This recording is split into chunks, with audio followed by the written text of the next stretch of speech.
প্রতি আপনাদের আস্থা ফিরে আসছে কিনা সেটি আপনার এটার আগে ওটা আগে যেতে হবে, এখনো এটা ফাইনাল হয় নাই। দুইজন নেতা গতকালকে যে হাজিরা দিয়েছেন, জামিন পেয়েছেন। আমি আপনাকে বলি যে এর আগে আমরা দেখছি দুদকে যে কাজগুলো করছে, যে আওয়ামী লীগের বেশ কয়েকজন সংসদ সদস্য তারা দুদকের মামলার অধীনে থেকে তারা দুদক জরিপ করে তাদেরকে ডেকে তাদের সাথে কথা বলে পরবর্তীতে আমরা তাদেরকে মুক্ত হতে দেখেছি।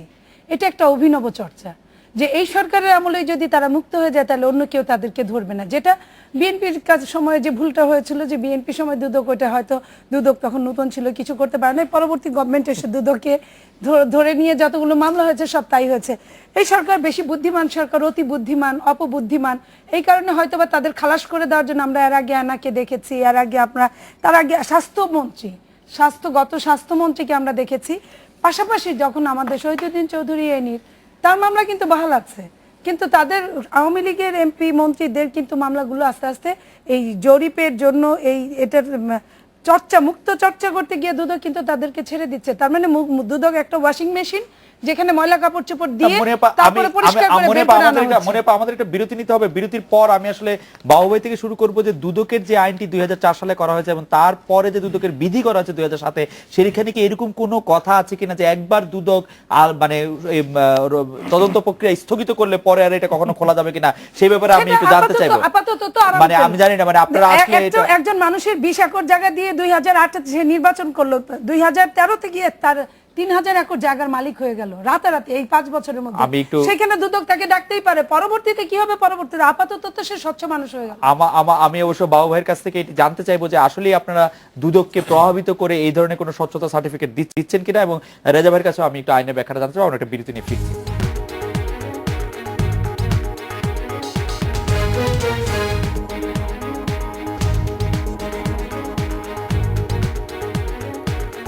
ফিরলাম আজকের বাংলাদেশে। বাবু ভাই, দুদকের উপর প্রভাব বিস্তার করার কথা, অন্যায় প্রভাব বিস্তার করার কথা এবং আপনাদের নেতৃবৃন্দের বড় ধরনের কোন রকম সমস্যায় দুদকের পক্ষ থেকে না পড়ার অভিযোগ বিএনপি প্রায় করে আসছে। এই অভিযোগের কি জবাব আপনি দিবেন? এবং দুদককে একটি বলা হচ্ছে যে একটি সততার সার্টিফিকেট বিতরণকারী প্রতিষ্ঠান, এটা আমি মনে করি না। কারণ আপনি দেখবেন যে কথাটি একটু আগে আমাদের মাননীয় সাবেক সংসদ সদস্য বললেন, সেইটা কিন্তু বিবেচনায় আনতে হবে আপনার। যে ওয়াশিং মেশিন, এইসব বাতুলতা, এইসব কথাবার্তা, একটা প্রতিষ্ঠানকে কিন্তু খুব ছোট করে দেখা হয়। একজন বিজ্ঞ মানুষ হিসাবে ওনাদের এই কথাবার্তাই দেশটাকে অনেক পিছনে নিয়ে যায়। এটা একটা স্বাধীন সার্বভৌম প্রতিষ্ঠান, যেখানে আপনি বারবার লক্ষ্য করবেন উনি যে কথাটা বললেন সার্টিফিকেট দিচ্ছে, ডাক্তার রুহুল আমিন, আমাদের রুহুল হক সাহেব, উনি স্বাস্থ্যমন্ত্রী ছিলেন। ওনার সম্পর্কে কিন্তু পত্রিকার একটা নিউজ হয়েছে, উনি এত টাকার মালিক হয়েছেন, এত সম্পত্তির মালিক হয়েছেন। দুদক কিন্তু সেই কারণে তার তদন্ত দিয়েছেন। তদন্ত সাপেক্ষে দেখা গেল যে বিষয়টি সত্য নয়, তার বিরুদ্ধে কিন্তু কোনো মামলা হয়নি। তার তদন্তেই তিনি মানে বের হয়ে গেলেন যে সেই পরিমাণ সম্পদ তার নেই, যা রিপোর্ট হয়েছে সেটা সঠিক নয়, বা ওনারা তদন্ত করে দেখেছেন যা তার সম্পদ তার যথাযথ এবং তার ফাইল ভুক্ত। ঠিক একইভাবে এনামুল হক এনা গ্রুপের মালিক, উনি কিন্তু ব্যবসায়ী ছিলেন, বড় ব্যবসায়ী। উনি এখন মাননীয় সংসদ সদস্য, এখন ওনার বিজনেস আপনারা জানেন। ওনাকেও একইভাবে নিউজ করা হয়েছে। নিউজ যদি ভিউজ হয়ে যায় তাহলে একটা সমস্যা।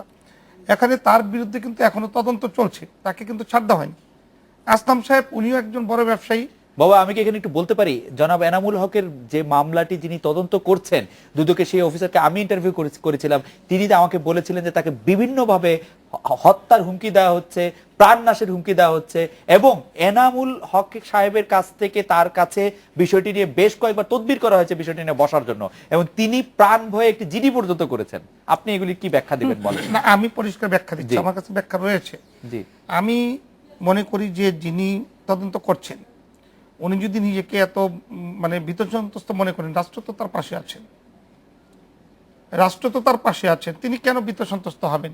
আপনার বিরুদ্ধে অভিযোগ আসলে আপনি নানান কথা বলতে পারেন, আপনি পুলিশ তদন্তকারী কর্মকর্তার সাথে বিভিন্ন সময় বসার আমন্ত্রণ জানাতে পারেন, বৈঠক করতে পারেন, তাকে তিরস্কার করতে পারেন, কিন্তু এখানে রাষ্ট্র অর্থাৎ সরকার তার এনার বিরুদ্ধে বা এনার পক্ষে কোনো কথা বলেছেন কিনা সেটা আপনাকে জানতে হবে, বুঝতে হবে। যে যদি সরকার ইনিশিয়েটিভ নিতেন, তাকে বাঁচানোর চেষ্টা করতেন, তার পক্ষে একটা বিবৃতি দিতেন বা কোনো অফিসারকে বলে দিতেন, তদন্তকারী অফিসার যদি বলতেন মিডিয়ায় যে আমাকে সরকারের পক্ষ থেকে প্রেশার করা হয়েছে, তখন আপনাকে বুঝতে হতো যে এই সত্যিকার অর্থে এটা একটা এই ওয়াশিং মেশিন।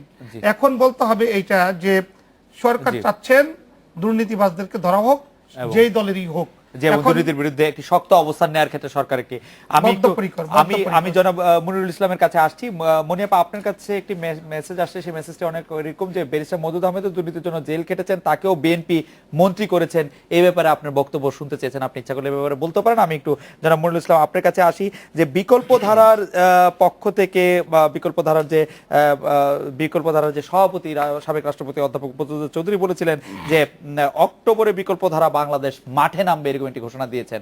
সেই ঘোষণার ইয়েতে কি আপনারা কাজ করে যাচ্ছেন? মানে আপনারা কি আসলে অক্টোবরে আন্দোলনের জন্য মাঠে নামছেন বা এরকম? আমাদের আন্দোলন আসলে ডিফারেন্ট, আমরা হরতালে বিশ্বাস করি না। এখন আমাদের আন্দোলনটা রূপরেখাটা কি হবে এটা বলা মুশকিল, বাট আমরা একটা জিনিস এখন বিশ্বাস করি যে বাংলাদেশে একটা সুষ্ঠু নির্বাচন হওয়া উচিত, যেটা হয় নাই, যেটার জন্য আমরা মনে করি যে বা নির্বাচন কমিশনকে আমরা দোষ দেই, কিন্তু আসলে নির্বাচন কমিশন এখানে কতটুকু কি করতে পারতো তাদের, এখন কাউকে যদি আমরা হাত পা বেঁধে সাঁতার কাটতে বলি তা তো সাঁতার কাটতে পারবে না।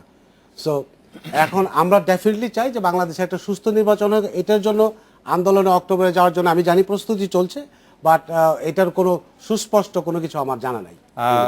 অ্যাডভোকেট সমরাজল করিম, আপনার কাছে জানতে চাইবো যে যেই কারণে আসলে দুদককে একটি ওয়াশিং মেশিন বা একটি সততা সার্টিফিকেট বলা হচ্ছে, সেটা হচ্ছে যে কোনোভাবে যদি দুদক কাউকে বলে দেয় যে তার বিরুদ্ধে আমরা কোনো কিছু পাচ্ছি না, তাহলে কি পরবর্তীকালে আর এই কেসটি রিভাইভ করা সম্ভব কি সম্ভব না, আইন কি বলে সেটা যদি দেখুন। বাস্তব অবস্থাটা হচ্ছে আমাদের দেশে এই দুর্নীতি নিরোধের জন্য যে আইনটি হয়, ক্রিমিনাল ল অ্যামেন্ডমেন্ট অ্যাক্ট হয় 1958 সালে, আর প্রিভেনশন অফ করাপশন অ্যাক্ট হয় 1947 সালে।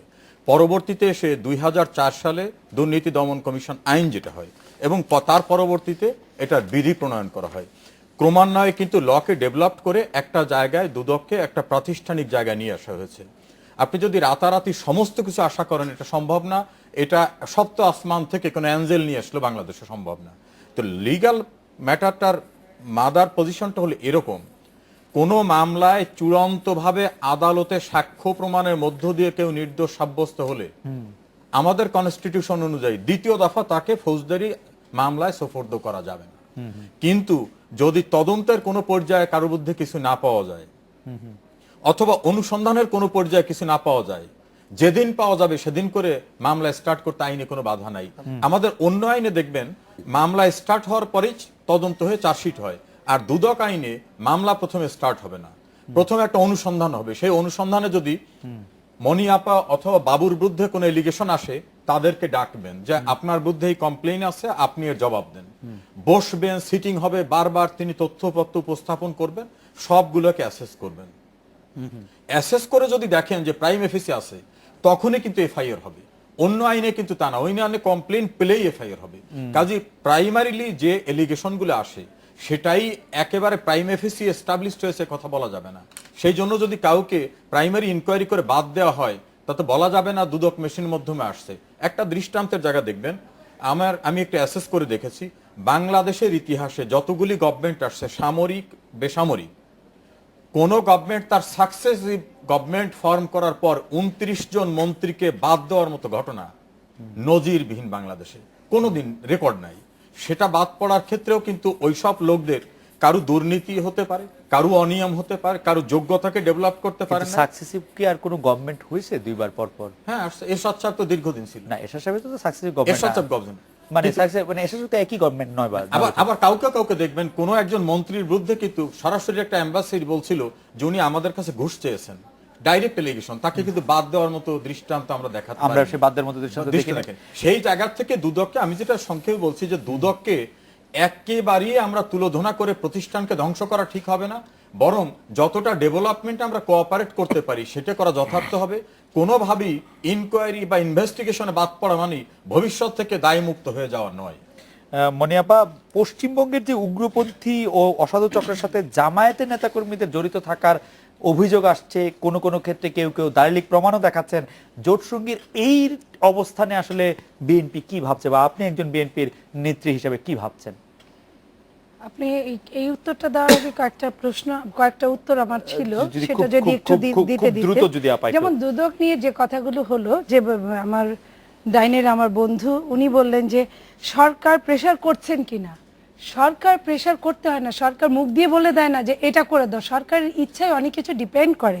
যেমন আমি আপনাকে একটা উদাহরণ দেই, যে কানাডায় যখন পদ্মা সেতু নিয়ে মামলা হলো লাভালিন্সের বিরুদ্ধে, এবং এখনো 2 জন ওই দেশের নাগরিক জেল খাটছে, এইখানে বাংলাদেশে আমরা কি দেখলাম, বেকুসুর খালাস দুদক যে রায়টা দিল। তো সেখান থেকে কি এর চেয়ে বড় নজির আর কোথাও আছে কিনা আমি জানি মনিয়াপা, না। আপনার অনুমতি আমি যে 10 দুদকে- সেকেন্ড বলি। আমি যে উদাহরণটি বাবু ভাইকে বললাম সেই উদাহরণটি এই ক্ষেত্রেও বলতে চাই। জনাব এনামুল হক সরকারি দলের একজন সংসদ সদস্য, তিনি একজন তদন্ত কর্মকর্তাকে কনভিন্স করতে পারেন, এবং সেই তদন্ত কর্মকর্তা তার বিরুদ্ধে কিন্তু আদালতে মামলা করেছেন, সরি থানায় গিয়ে মামলা করেছেন, এবং থানায় জিডি করেছেন, এবং তিনি কিন্তু তার ব্যবস্থা দিয়েছেন, এবং আমি তিনি কিন্তু বলেছেন একটা এনাকে নিয়ে কথা বলছি না, না, আমি বললাম অনেকটা আর কি। সমাহার। আমি কিন্তু জি। এখানে একবারও বলি নাই যে জি। এনা কি করেছে, আমি বলেছি দুদকের কার্যক্রম নিয়ে। আমি আমার জায়গা থেকে মানে আমি সেই ক্ষেত্রে আমারটা মনে বলেছি। হয় কিনা যে দুদক একটু স্বাধীন? দুদক কখনোই স্বাধীন না। দুদক দন্ত নখরবিহীন একটা বাঘ, এটা নামে একটা দুদক, কখন কামে স্বাধীন কিছুই হবে? না। কখন স্বাধীন হবে? যখন আমি আর আপনার মধ্যে কোনো দ্বন্দ্ব থাকবে না, আইনের জায়গাটা আমি এবং আপনি দুইজনই স্বাধীনতা দিব অপরাধী হোক তারই চরমভাবে। শাস্তি হবে। আপনি অপরাধী হলে আপনি জেল খাটবেন, আমি অপরাধী হলে তাহলে আমি জেলে আসেন। যাব জয়ললিতার মতো। তাহলে ভালো হয়ে সেইখানে যান। সেই দিন দুদক তার স্বাধীনতা ফেরত পাবে। তাহলে ভালো হয়ে দুদককে যান। আমি আর আপনি আপনার লোক বসাবো না, আমার লোক বসাবো না। না, খালেদ লোক মহিউদ্দিন তো দুইজনের দেশেরই কাউকে বসাতে পছন্দ হবে। করে না, তারপরে জেনেও যদি তার যোগ্যতা থাকে, তাকে যেদিন আমি বসাবো সেই দিন দুদক স্বাধীন হবে, এছাড়া হবে না। আরেকটা কথা যেটা বলেছেন একজন প্রশ্নদাতা, আপনি যদি চান জি, জি। আমি একটা কথাই বেলসা বলবো, মওদুদ আহমেদ দুর্নীতির যে দায়ে দুর্নীতির দায়ে যে কথাটা আমি এবং বাবু ভাইয়ের মধ্যে হলো, আমি আমাকে দিয়ে বলতে পারি অপরাধ আমি করলে আমিও জেলে যাব, সেখানে মওদুদ আহমেদ কেন, আরো বড় কিছু, একই কথা প্রযোজ্য সবার জন্য। ভুল সবাই করে, কেউ হয়তো চিমটি পরিমাণ করে, কেউ বিশাল পরিমাণ করে, কেউ নদী পরিমাণ করে, কেউ খাল পরিমাণ করে। এখন কথা হলো যে উনি বলেছেন, ওনাকে ধন্যবাদ। একই ক্যাটাগরিতে পড়লে একই তার উত্তরে কোনো ডিফার। আমরা এটা বিরতি নিচ্ছি মনিয়াপা, বিরতির পর ফিরে এসে আপনি আমাকে একটা কি বিরতির প্রশ্ন পর করেছিলেন? আপনাকে একটি প্রশ্ন করেছিলাম, যে সেটা হচ্ছে পশ্চিমবঙ্গের উগ্রপন্থী ও অসাধু চক্রের সঙ্গে জামায়াতের আমি নেতাকর্মীদের বলবো? জড়িত থাকার আমি কি অভিযোগ আসছে। বিরতির আগে একটু বলতে পারি? না এক মিনিট? আপা আপনি একটু বিরতি, আমরা একটা বিরতি নিয়ে আসি, তারপর আপনি একটু বলেন, আমরা এটা ফিরছি একটা বিরতির পরে।